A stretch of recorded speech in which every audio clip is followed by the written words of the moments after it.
Greetings everybody, it's me, your friendly neighborhood Uncle Pete, and this is my movie series, Nails in a Coffin, where we learn that with great kills, there must also come great nails.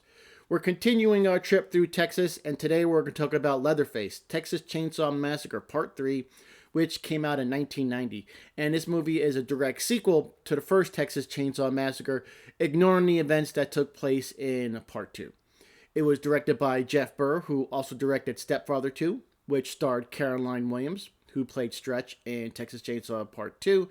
And he also directed Pumpkinhead 2 and Puppet Masters 4 and 5. So he's got a lot of familiarity with horror sequels. Some notable cast members in this movie are Viggo Mortensen as Tex and horror icon Ken Foree, who plays Benny. And we even get a cameo from Caroline Williams as well.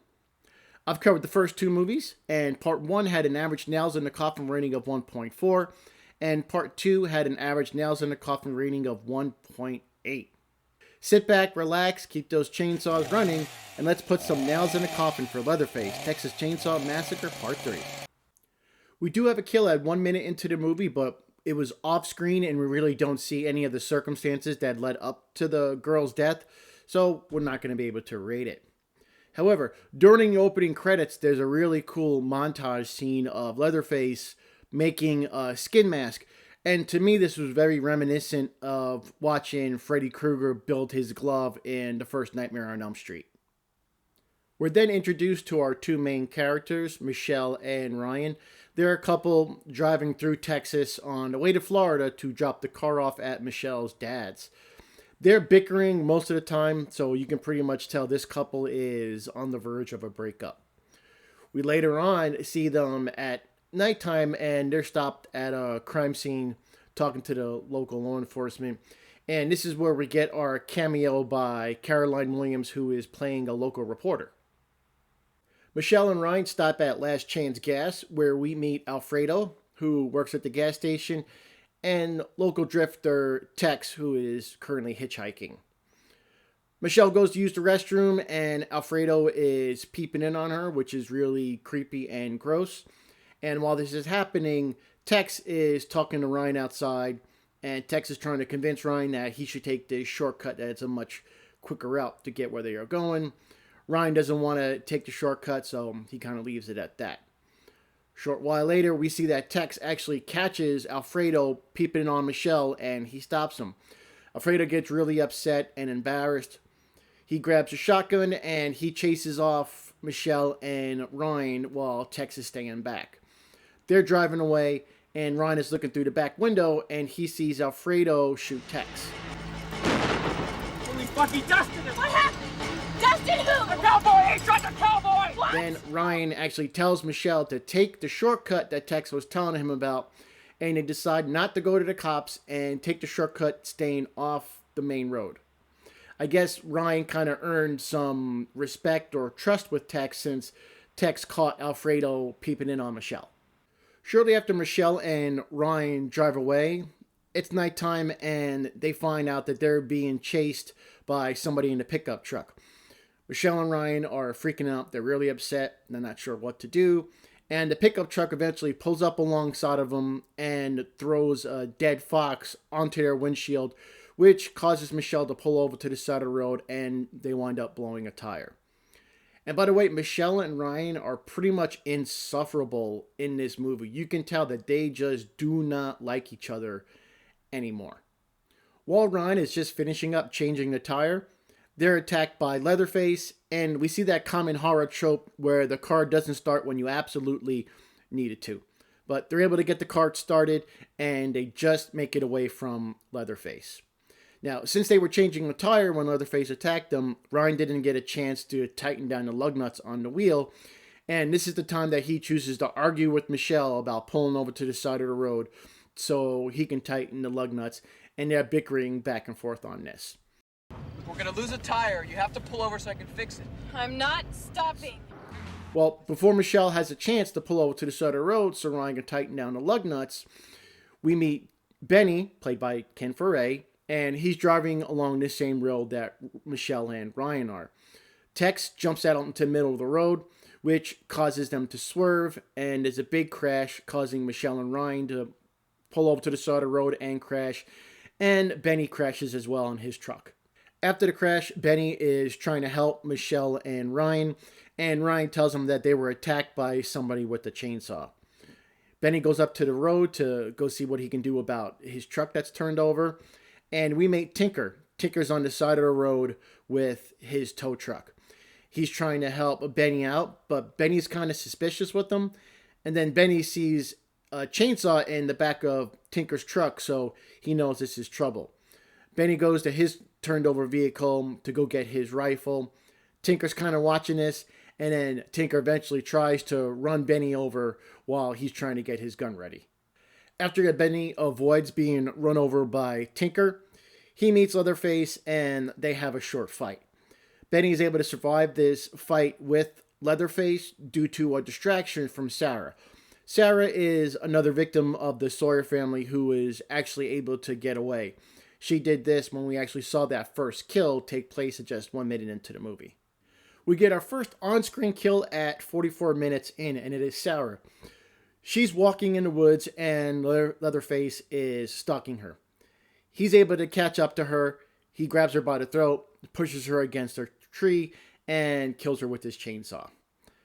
I'm giving Sarah 2 nails in the coffin because, A, she was walking in the woods. Yes, it's at nighttime, but she was just walking when she knows this giant man with a chainsaw is out to kill her. Yet she chooses to walk in the woods instead of running. Granted, she may be tired and exhausted, but she's just kind of walking, looking around. She sees a chainsaw hanging in a tree, and she just kind of stops to go look at it instead of trying to get the heck out of there. That's why Leatherface is able to catch up to her. She turns around, he's there. He grabs her by the throat, chokes her, puts her against a tree, and kills her with his chainsaw. I'm being a little bit generous, but I am going to give Sarah 2 nails in a coffin. She could have got away if she at least ran or tried, because you see that Leatherface actually has a knee brace on from an injury, probably from the way the chainsaw hit him in the leg in part 1. But Sarah's just walking in the woods, so definitely Sarah, I'm giving you 2 nails in the coffin.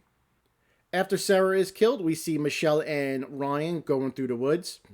Ryan steps into a bear trap while Leatherface is stalking them, and Michelle keeps running. She kind of makes this decision really easy. Now, I think if their relationship was a little stronger, she might have been a little bit more hesitant, but she sees Ryan's leg stuck in a bear trap. I believe he tells her to keep running, and she continues to run. And we then see Leatherface stand over Ryan with his chainsaw, and the screen cuts away before we actually see what happens. Michelle is running into the woods, and she comes upon this house, runs up to it, knocks on the door real quick, and we see her quickly go inside the house. Shortly after Michelle goes into this house, we already know it's the Sawyer's house, she's taken captive by Tex. We see a quick shot outside of Benny with his rifle, and he's looking for Michelle and Ryan outside trying to find them. And then the scene cuts to Michelle being nailed to a chair inside the Sawyer's kitchen. Oh! I like Texas. We're next introduced to Mama Sawyer, baby girl Sawyer, which we all believe is Leatherface's daughter. And we have Tinker in the kitchen along with Tex and Leatherface. They're all in the kitchen messing with Michelle, who's nailed to the chair. Tinker and Tex bring out Ryan and hang him up by his feet. Ryan's not dead, but he's just barely hanging on by a thread. He's pretty much going to die at any moment.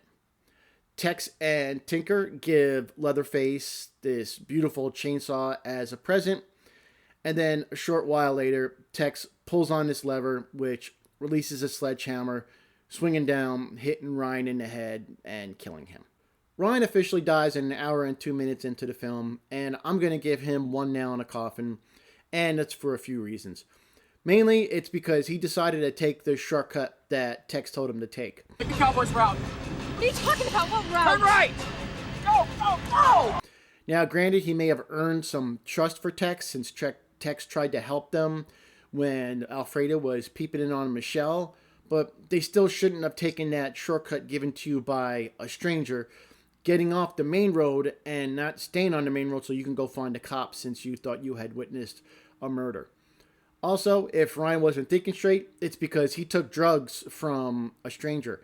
Shortly after the accident and they meet Benny, Benny gives him pain medications, and about 5 minutes after he gives him this medication, you can see they're real woozy and everything. So, for those reasons alone, I think Ryan deserves one nail in the coffin because you made some dumb decisions, and that's what led to you actually being tracked by Leatherface and his clan. So I'm confident with this there, Ryan. I'm giving you one nail in the coffin. Before Ryan is killed, I did mention a little bit earlier that Leatherface was given a present by his family of this really cool looking chromed out chainsaw with the Sawyer family motto on it that we actually hear in Texas Chainsaw Massacre 2, said to us by Drayton Sawyer. But the saw is family. Benny is searching around and he makes his way to the Sawyer house. He's looking in the windows and he sees Leatherface playing with a speak and spell type toy. There's a picture of a clown on the screen and Leatherface is typing in food. He does this a few times and he's getting more and more frustrated because it's not the correct answer. But in Leatherface's defense, he saw a clown, he thought food. Maybe to Leatherface his food just tastes a little funny. Benny makes it to the window outside the kitchen and he sees everybody in there and what they're doing to Michelle. He says, F this, and he opens fire with his rifle and he's actually able to hit Mama Sawyer and Tinker. Mama Sawyer dies at an hour and 4 minutes into the movie, and I'm going to give her one nail in the coffin. It's not so much that she deserves to die, because she definitely deserved to die, but all the decisions that she had made is why she was killed. Having this crazy backwoods, probably inbred family of cannibals and psychotics is what led up to you being killed by Benny. So those are decisions that you made, Mama Sawyer, and I'm giving you one nail in the coffin, justifiably so. We don't know the status of Tinker. Benny shot his fingers off and shot his ear off, and he was wounded, but we actually don't know what happened to him. We didn't see his results, so we can't give Tinker a nail in the coffin. Tex dies at 1 hour and 7 minutes in. Michelle was able to escape from the kitchen, and she's currently being chased through the woods by Leatherface. Benny and Tex are having a fight. Benny swings an axe at Tex. Tex moves out of the way, but Benny is able to hit this gas canister that was strapped to the side of the truck. So during the struggle between the fight with Benny and Tex, Tex is doused with gasoline. Benny is able to take out his Zippo lighter. He sees that Tex is covered with gasoline, throws the Zippo lighter at the puddle of gasoline on the ground, and the flames move over onto Tex, catching him on fire, setting him ablaze, killing him. Tex, I'm giving you one nail in the coffin, just like Mama Sawyer. You had a chance to kill Benny when he was under the truck, but the Sawyers like to do a lot of grandstanding because they're really obnoxious and egomaniacs. Since you wasted your time, you didn't kill Benny when you really had the best chance, and you saw the flames move towards you. You didn't move or run or do anything. Was that before or after you noticed you were standing in a lake of gasoline, you idiot? Yeah, so that is why I'm giving Tex one nail in the coffin. We're now at the climax of the movie. Leatherface had chased Michelle and Benny to this lake, where Leatherface was thought to have killed Benny, but Michelle is actually able to get away in the fight by bludgeoning Leatherface in the head with the rock. At an hour and 13 minutes in, we next see Michelle. It's morning time, and she's on the side of the road. The Last Chance gas truck pulls up. Michelle thinks it's one of the Sawyers. She's scared, but it's Benny. He's not dead. Benny helps her into the truck. Benny goes her back around to the driver's side so they can go away. Well, Alfredo jumps out from the back of the truck and hits Benny in the back with the sledgehammer. He has a fight with Michelle with the sledgehammer. He's breaking the windows of the truck, trying to get in, while Michelle is trying to grab this shotgun that's inside the cab of the truck. Michelle is able to grab the shotgun, chambers around, and points it at Alfredo, who is standing in the back of the pickup. Alfredo doesn't think that Michelle knows how to use it. He makes some comment that, I'm sure you don't even know how to use that weapon. What are the chances of a brainless bitch like you knowing how to use that thing? Well, guess what? Michelle does, and she's able to blow Alfredo away, killing him. This is an easy nail in the coffin rating. Alfredo, all day long, you're getting one nail in the coffin. The young woman had a gun pointed at you, and because you're a misogynistic asshole, you thought she didn't know how to use the gun. Well, she did, and you got blown away. So, yeah, no other nails for you there, buddy. Alfredo, all day long, you're getting that one nail in the coffin. After Alfredo is killed, Benny is able to get back up. Michelle and Benny get back into the pickup, dump Alfredo's body on the side of the road, and they start driving down the road. And while they're driving down the road, we see that Leatherface is not dead. He steps into the screen, and the movie ends. There you have it, ladies and gentlemen. Those are my nails in the coffin. So let's summarize for Texas Chainsaw Massacre Part 3. Sarah had 2 nails in the coffin. Ryan, you had 1 nail in the coffin. Mama Sawyer had 1 nail in the coffin. Tex also had 1 nail in the coffin. And our final kill in the movie, Alfredo, you had 1 nail in the coffin. That gives us an average nails in the coffin rating of 1.2. Not a lot of kills in this movie, so not a lot of nails given as well, and more Sawyers died than, innocent victims in this movie as well. Interesting.